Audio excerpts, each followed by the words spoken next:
Hello बच्चों, welcome to unique study. तो बच्चों, आज की क्लास में हम लोग पढ़ने वाले हैं पॉल वंश के बारे में। पिछले क्लास में हम लोग देखें कि उसका वातिपई चालुक्य के बारे में पढ़े, हर्षवर्धन के बारे में पढ़े। तो बहुत सारे ऐसी जानकारी जो हम लोग प्राप्त किए हैं हर्षवर्धन के बारे में, उसका जर्नी क्या था शासक बनने के बाद, और चालुक्य वंश के बारे में हम लोग कल की क्लास में हम लोग पढ़े थे। आज की क्लास में हम लोग पढ़ेंगे पॉल वंश के बारे में। उससे पहले अगर मेरे चैनल पर नए हैं तो मेरे चैनल को सब्सक्राइब करें, लाइक करें, ज़्यादा से ज़्यादा चैनल को शेयर करें। तो क्लास को स्टार्ट करते हैं। अगर आपको कहीं डाउट हो तो मेरे को कमेंट बॉक्स में पूछ सकते हैं, वहाँ पर आपको रिप्लाई देंगे। तो ये क्लास 6 का चैप्टर नंबर 12 है, लेक्चर 4 है। तो क्लास को स्टार्ट करते हैं। दक्षिण भारत में राजनीतिक एवं सांस्कृतिक इतिहास में पल्लव का विशेष स्थान था। तो राजनीतिक एवं सांस्कृतिक तौर पे जो हमारे भारत देश है उसमें पल्लवों का, जो पल्लव वंश था, उसका विशेष स्थान था, महत्वपूर्ण स्थान था। इन्होंने छठी सदी में अपनी राजधानी कांचीपुरम में स्थापित की। तो जो पल्लव वंश थे उनका राजधानी छठी शताब्दी में, मतलब छठी शताब्दी में जो उनका राजधानी था वो कांचीपुरम में स्थित हुई, मतलब स्थापित किया गया। इनका प्रभुत्व तमिल क्षेत्र के उत्तरी भाग में 9वीं सदी तक कायम रहा। तो इनका प्रभुत्व उत्तरी भाग में 9वीं सदी तक कायम रहा और अपने साम्राज्य के अंदर में अस्तित्व चालुक्यों एवं दक्षिण में चोलों एवं पांड्यों के साथ इनका संघर्ष होता रहा। संघर्ष मतलब इनका जैसे कि लड़ाई झगड़ा होते रहा। संघर्ष जैसे कि एक तरह से बोल सकते हैं कि आप कोई भी कार्य कर रहे हैं, आप में उसको सफलता नहीं मिल रहा हो, आप उसमें लगातार कंटिन्यू काम करते जा रहे हैं, तो उसको उस जो कार्य आप कंटिन्यू कर रहे हैं उस चीज़ को संघर्ष कहते हैं। जैसे कि मैं वीडियो कर रही हूँ, मेरा वीडियो व्यू नहीं ज़्यादा आ रहा है, मेरे वीडियो पर ज़्यादा सब्सक्राइब नहीं आ रहा है, लेकिन मैं संघर्ष कर रही हूँ कि एक ना एक दिन आएगा। तो वो चीज़, ये संघर्ष होता है। तो इस प्रकार का जो चालुक्य वंश था, जो पल्लव वंश था, उनका इन सब चालुक्य वंश से और चोलो वंश के साथ इनका जो वो ये था संघर्ष था, वो संदेह चढ़ते आ रहा था। पल्लव एवं चालुक्य कालीन भारत का मानचित्र। तो ये हम आपको पहले भी बताया कि मेरा फिगर जो है बहुत अच्छा नहीं दिखता है ये पर, मतलब बुक का जो फिगर है उसका नाम बहुत अच्छा से नहीं सही से दिख रहा है, इसलिए आप अपने बुक में देख लीजिएगा। इसका मानचित्र है, मैप है। चोल और चालुक्य और पल्लवकालीन का भारत का मानचित्र है, ठीक है। पल्लवों का प्रथम महत्वपूर्ण शासक महेशवर्मन प्रथम था। तो जो पल्लव वंश था उसका महत्वपूर्ण शासक, मतलब प्रथम जो शासक था उसका नाम महेशवर्मन प्रथम था, और जो 600 से 630 ईस्वी तक मतलब रहा हुआ। चालुक्य शासक पुलकेशिन द्वितीय ने इसे पराजित किया था। तो चालुक्य शासक, मतलब जो चालुक्य के शासक थे वो पुलकेशिन द्वितीय ने इसे भी पराजित किया था। महेशवर्धन का पुत्र नरसिंहवर्धन एक महान योद्धा था। देखिए, महेशवर्धन जो था वो उसको जो था पुलकेशिन द्वितीय ने मतलब हराया था, पराजित किया था। लेकिन जो महेशवर्धन का पुत्र नरसिंहवर्मन एक महान योद्धा था, बहुत ज़्यादा शक्तिशाली है। जैसे कि अकबर थे ना, वो अकबर को हम लोग पढ़ेंगे, तो अकबर भी बहुत एक महत्वपूर्ण शक्तिशाली थे। हम लोग बुक में पढ़ लिए हैं और नोट्स में इस चीज़ों को हम लोग कवर करने वाले हैं अकबर के बारे में। तो अकबर देखेंगे कि जब हम नोट्स में पढ़ाएंगे तो अकबर बहुत एक महान योद्धा थे, बहुत ज़्यादा शक्तिशाली थे। जैसे राणा प्रताप, महाराणा प्रताप, ये जो थे ये बहुत ज़्यादा शक्तिशाली थे। तो उसी प्रकार ये भी नरसिंहवर्मन जो था एक बोल सकते हैं कि पल्लव वंश का एक प्रतापी राजा था। इसने अपने पिता के पराजय का बदला लिया। तो जो ये नरसिंहवर्मन है, उसके पिता के हराने के बाद, मतलब जो पुलकेशिन था वो उसके पिता को हरा दिया था। क्या नाम था उनके पिता को? तो महेशवर्मन। इनको जब महेशवर्मन प्रथम को जब पुलकेशिन द्वितीय ने हराया, तो ये नरसिंहवर्मन जो एक महान योद्धा बना, वो अपने पिता का बदला लेने के लिए किससे लड़ा? पुलकेशिन द्वितीय से लड़ा। इसने अपने पिता का पराजय का बदला लिया। पुलकेशिन द्वितीय को पराजित कर इसने वातापी कोंड की उपाधि धारण की। तो पुलकेशिन द्वितीय को पराजित किया, उसके बाद ये वातापी कोंड की उपाधि धारण किया। किसने? नरसिंहवर्मन ने। रथ मंदिर। पल्लवों के सांस्कृतिक उपलब्धि। तो जो पल्लव हैं उनकी सांस्कृतिक उपलब्धि के बारे में हम लोग पढ़ेंगे। पल्लवों के द्रविड़ शैली के संस्थापक के रूप में जाना जाता है। पल्लवकालीन वास्तुकला के उदाहरण इनकी राजधानी कांचीपुरम एवं महाबलीपुरम में पाए जाते हैं। पल्लवों ने वास्तुकला का कष्ट और कंदरा कला से मुक्ति की है। इनके समय में मंदिर निर्माण के 4 शैलियाँ का विकास हुआ। इसमें रथ शैली के मंदिर महाबलीपुरम में बने हैं, जो देखने में रथ की तरह लगते हैं। तो जो महाबलीपुरम मंदिर बने हैं वो किसकी तरह देखने में लगता है? रथ की तरह। अन्य शैली में तटीय मंदिर और कांची में कैलाशनाथ मंदिर महत्वपूर्ण है, जो स्थापत्य कला के असाधारण नमूने हैं। कैलाशनाथ मंदिर जो है और ये जो कांचीपुरम का मंदिर है वो बहुत ज़्यादा महत्वपूर्ण है। इस पॉइंट में जो पॉइंट आ रहा है इसमें कुछ ज़्यादा खास समझाने वाला नहीं है। हम पढ़ रहे हैं, ध्यान से सुनिएगा और जहाँ मेरे को लगेगा कि समझाना चाहिए तो वहाँ पर हम आपको समझा देंगे। क्या आप जानते हैं कष्टकला के बारे में? मंदिर निर्माण या वास्तुकला के विधि रूपों में लकड़ी के प्रयोग की प्रधानता रहती है।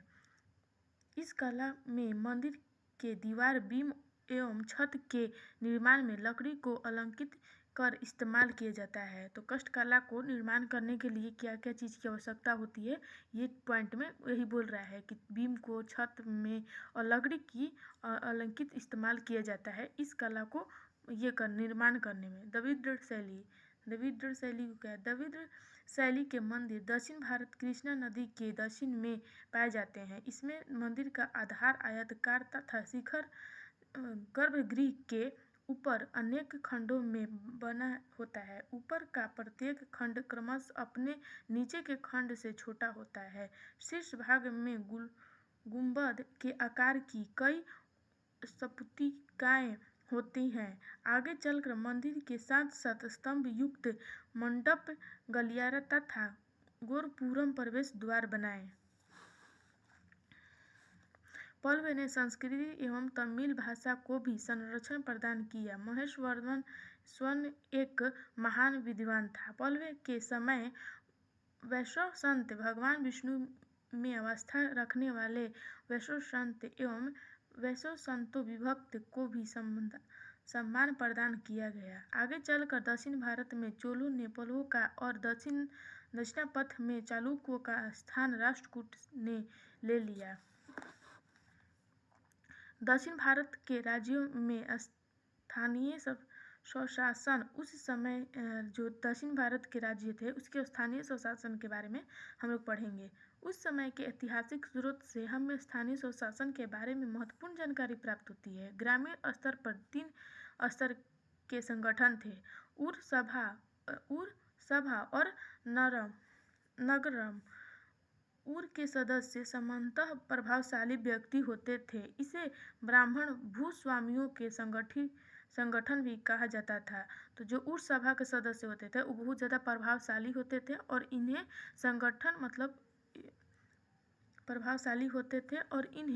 ब्राह्मण भूस्वामी के संगठन भी कहा जाता था। सभा कई समितियों में विभक्त थी, जिसका कार्य सिंचाई का साधन विकसित करना, खेती बाड़ी से जुड़े विभिन्न कामों को देखना, सड़क निर्माण करना, स्थानीय मंदिर की देखरेख करना, शिक्षण संस्थानों एवं बाजार की व्यवस्था करना मुख्य कार्य था। नगरम व्यापारियों का संगठन था। इस पर शक्तिशाली भूस्वामियों और व्यापारियों का नियंत्रण था। यह संस्थाएं आगे की शताब्दियों में और शक्तिशाली हो गई थी। आज का और लास्ट टॉपिक है क्लास 12 का चैप्टर का लास्ट टॉपिक है नालंदा महाविहार के बारे में। ये जो कॉलेज है बहुत ज़्यादा पहले के डेट में बहुत ज़्यादा ये था, इसमें बहुत दूर दूर से लोग पढ़ने के लिए इस कॉलेज में आते थे, जो कि बिहार में है। तो हम लोग नालंदा महाविहार के बारे में लास्ट टॉपिक है हमारे क्लास का ये, और ये आज क्लास का लास्ट टॉपिक था 12 का। फिर 13 14 पढ़ के इस क्लास को हम लोग जो 6 क्लास है वो ख़त्म हो जाएगा, फिर हम लोग का 7 स्टार्ट हो जाएगा। लेकिन उससे पहले जो भी है कुछ चीज़ें कुछ दिन तक नोट्स से हम लोग पढ़ेंगे, फिर DPP क्वेश्चन को प्रैक्टिस करेंगे। तो ज़्यादा से ज़्यादा इस वीडियो को आप लोग सारे बच्चों में शेयर कीजिए, ताकि ज़्यादा से ज़्यादा इस चैनल के बारे में, इस प्लेटफॉर्म के बारे में सबको पता चले। और 6 से 12 तक नोट्स, DPP और NCERT बुक के साथ चीज़ों को हम कंप्लीट करवाते हैं। कोई भी एग्ज़ाम पर दीजिए NCERT से रिलेटेड, कोई भी जिसमें हिस्ट्री आता है, ज्योग्राफी आता है, भूगोल जो भी है, हिंदी में जो देना चाहता है, हिंदी में खास करके हिंदी के लिए है, तो इंग्लिश के लिए तो नहीं है, क्योंकि मेरे पास बुक हिंदी में ही अभी अवेलेबल है, इंग्लिश में नहीं है, इसलिए हम हिंदी में वीडियो बनाते हैं। अगर मेरा वीडियो सही से चल जाएगा तो फिर से हम इस चीज़ को इंग्लिश में भी ट्रांसलेट करके आपको पढ़ा देंगे, कोई दिक्कत की बात नहीं है। लेकिन ज़्यादा से ज़्यादा अगर मेरा वीडियो शेयर आप करेंगे तो उससे मेरे को क्या होगा, मोटिवेशन होगा, तो मैं आपको ज़्यादा से ज़्यादा चीज़ों को मतलब और नया चीज़ बताने की कोशिश करूँगी। तो ज़्यादा से ज़्यादा वीडियो को शेयर कीजिए, ताकि सारे बच्चे तक ये चीज़ें पहुँच सके। तो आज का जो लास्ट टॉपिक है इसको पढ़ते हैं, फिर हम लोग नेक्स्ट क्लास में 13 चैप्टर को पढ़ के और 14 पढ़ने के बाद इस क्लास को ख़त्म करते हैं। फिर उसके बाद जियोग्राफी को स्टार्ट करते हैं क्लास 7 से। तो क्लास को लास्ट स्टार्ट करते हैं। नालंदा महाविहार। आप पिछले अध्याय में पढ़ चुके होंगे कि प्राचीन काल में विद्यार्थी गुरुकुल में कैसे शिक्षा ग्रहण करते थे और अपने ज्ञान के द्वारा समाज को कैसे सही रास्ता दिखाते थे। धीरे धीरे यह ज्ञान ब्राह्मणों एवं मंदिरों में प्रसंगण तक सीमित हो गया। ज्ञान पर धर्म एवं कर्म पर अंधविश्वासों का प्रभाव बढ़ गया। ऐसी परिस्थिति में नालंदा, विक्रमशिला एवं उदतपुरी बिहार शरीफ में शिक्षण संस्थानों की स्थापना हुई। इसमें नालंदा महाविहार का विशेष स्थान है। तो ये देखिए, ये है नालंदा महाविहार, जो कॉलेज है, स्कूल है, यही है। नालंदा दक्षिण बिहार में राजगीर के निकट स्थित है। इसके अवशेष मुख्य भवन के अतिरिक्त बड़गांव, बेगमपुर आदि गांवों से दूर दूर तक बिखरे हुए हैं। नालंदा विश्वविद्यालय के संबंध में जानकारी के मुख्य स्रोत ह्वेन-त्सांग का विवरण एवं इसके अवशेष आज भी विद्यमान है। इतिसंघ ने भी यहाँ 10 वर्ष बिताए। इतिसंघ जो थे यहाँ 10 वर्ष बिताए थे। चीनी यात्रा के विवरण से पता चलता है कि यहाँ हजारों संख्या में शिक्षक और छात्र रहते थे। नालंदा विश्वविद्यालय की आय का मुख्य स्रोत अनुदान में मिले लगभग 200 गांव थे। इसके अतिरिक्त इन्हें कोई राजकीय अनुदान एवं विदेशी सहायता भी मिलती थी। नालंदा विश्वविद्यालय में अध्ययन के लिए प्रवेश पाना काफ़ी कठिन था। अध्ययन के लिए देश विदेश से छात्र आते थे। छात्रों से उनकी विशेषज्ञ के विषय से संबंधित सवाल पूछे जाते थे। तो नालंदा विश्वविद्यालय में एडमिशन लेने के लिए छात्रों से विशेषज्ञ के बारे में उससे संबंधित सवालों पूछे जाते थे, जिसका जो जवाब देता था उसका ही एडमिशन होता था, अन्यथा नहीं होता था, जिससे उनके ज्ञान और आचरण की परीक्षा हो जाती थी। विश्वविद्यालय एवं छात्रावास दोनों में दिनचर्या नियमित एवं व्यवस्थित ढंग से होती थी। ह्वेन-त्सांग जब शिक्षा ग्रहण करने आए उस समय यहाँ के अध्यक्ष आचार्य शीलभद्र थे। तो जो ह्वेन-त्सांग थे वो यहाँ पर शिक्षा जब ग्रहण करने आए, यहाँ जब पढ़ने आए, तो वहाँ का जो अध्यक्ष थे वो शीलभद्र थे। विश्वविद्यालय में सुबह से शाम तक शैक्षणिक कार्य चलते रहते थे। संगोष्ठी प्रणाली की तरह छात्र शिक्षकों से प्रश्न पूछते थे एवं विचार विमर्श भी करते थे। उस समय लगभग सभी विषयों की शिक्षा वहाँ दी जाती थी, जिसमें ब्राह्मण और बौद्ध, धार्मिक और धर्मनिरपेक्ष, दार्शनिक एवं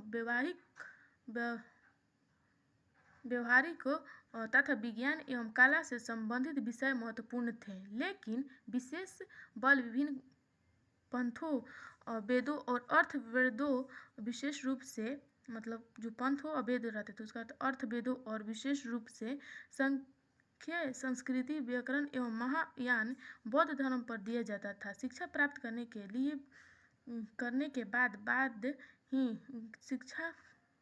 करने के बाद ही उपाधि डिग्री प्रदान की जाती थी। नालंदा विश्वविद्यालय की एक समृद्ध लाइब्रेरी भी थी जिसकी इमारत बहुमंजिली थी। नालंदा विश्वविद्यालय को गुप्त शासकों हर्षवर्धन एवं पाल शासकों के द्वारा संरक्षण प्रदान किया गया था। तो नालंदा विश्वविद्यालय के जो बहुमंजिली शासकों ने हर्षवर्धन और पाल शासकों के द्वारा इसका संरक्षण प्रदान किया गया था, लेकिन 11वीं और 12वीं शताब्दी के संरक्षण के अभाव एवं आर्थिक स्रोतों में कमी के कारण नालंदा विश्वविद्यालय की शैक्षणिक स्थिति में गिरावट देखने को मिली। तो 11वीं और 12वीं शताब्दी के संरक्षण के अभाव से इसका जो आर्थिक स्रोत था उसकी कमी से नालंदा विश्वविद्यालय की जो शैक्षिक थी, मतलब जो पढ़ाई थी, वो उसमें मतलब गिरावट दिखी, जैसे कि वो चीज़ें गिर गई, बहुत स्तर पे ज़्यादा कम हो गया। इसमें अब उस तरह की बात नहीं रहती थी जो उससे पहले होता था, जैसे लोग पढ़ने जाते थे।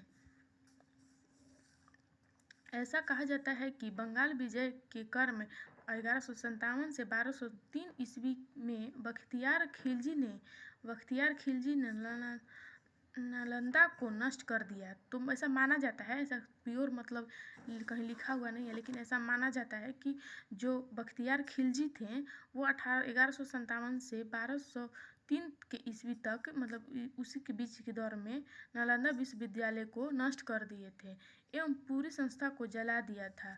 पूरी संस्था को काहे के रिस्पेक्ट देना है, कोई विद्यालय को ही जला दे रहा है तो वो चीज़ को, मतलब जो खिलजी था उसको था ही बोलो खिलजी था, वो जो नालंदा विश्वविद्यालय था उसको जला दिया था। जो जहाँ लोग बच्चा ये शिक्षा प्रदान करने के लिए गए थे, वहाँ पर वो बहुत गया अपना दिमाग लगाने और चीज़ों को जला दिया। अगर जलाया गलत इंसान होगा। अभाव एवं अन्य साहित्यिक स्रोतों के आधार पर इस विचारधारा को अमान्य कर दिया गया है। तो मतलब साझियों के अभाव से और अन्य साहित्यिक स्रोत के आधार पर इस विचार और जो धारा था उसका अमान्य कर दिया गया है। मतलब अमान्य करते हैं, मतलब गलत साबित कर दिया गया है कि ये चीज़ सही नहीं है। तो आज के लिए इतना ही रखते हैं। हम लोग का क्लास यहीं पर ख़त्म होता है, ये चैप्टर भी ख़त्म होता है जो हम लोग क्लास 6 का चैप्टर नंबर 12 पढ़ रहे थे। तो ये आज की क्लास में हम लोग ख़त्म करते हैं। मिलेंगे नेक्स्ट वीडियो में नए चैप्टर के साथ, और वो भी चैप्टर बहुत ज़्यादा इंटरेस्टिंग होगा। तो ज़्यादा से ज़्यादा चैनल को शेयर करें, वीडियो को लाइक करें और चैनल को सब्सक्राइब करें। अरे भाई करो जल्दी, आप लोग करोगे तभी तो मेरे को लाइक सब्सक्राइब मिलेगा, तो हमको लगेगा कि हाँ कुछ ठीक है, पढ़ा रहे हैं तो समझ में आ रहा है, बच्चे जुड़ रहे हैं। तो ज़्यादा से ज़्यादा अपने दोस्तों यारों में शेयर करो। ऐसा फ्री ऑफ कॉस्ट कहीं भी पढ़ाई नहीं हो रहा है, कहीं भी नहीं मिल रहा है आपको। नोट्स भी, DBP भी और NCERT फुल बुक हम आपको पढ़ा रहे हैं और समझा भी रहे हैं। और आपसे ये भी बोल रहे हैं कि कहीं भी फंस रहा है तो आप मेरे से आकर पूछ सकते हैं। तो ऐसा कहीं भी नहीं मिलेगा। अगर मिल रहा है तो पैसा से ही मिल रहा है, फ्री में कहीं नहीं मिल रहा है। तो प्लीज़ मेरे चैनल को लाइक कर दो, शेयर करो और ज़्यादा से ज़्यादा चैनल को सब्सक्राइब करवाओ। और सब्सक्राइब खुद भी करो और चैनल को ज़्यादा से ज़्यादा शेयर करो, ताकि मेरे क्लास के बारे में सबको पता चल सके। तो मिलेंगे नेक्स्ट वीडियो में ऐसे ही इंटरेस्टिंग टॉपिक के साथ, ऐसे ही इंटरेस्टिंग वीडियो के साथ। तब तक के लिए पढ़ाई करते रहे। All the very best. हर हर महादेव। जय हिंद, जय भारत। Bye bye.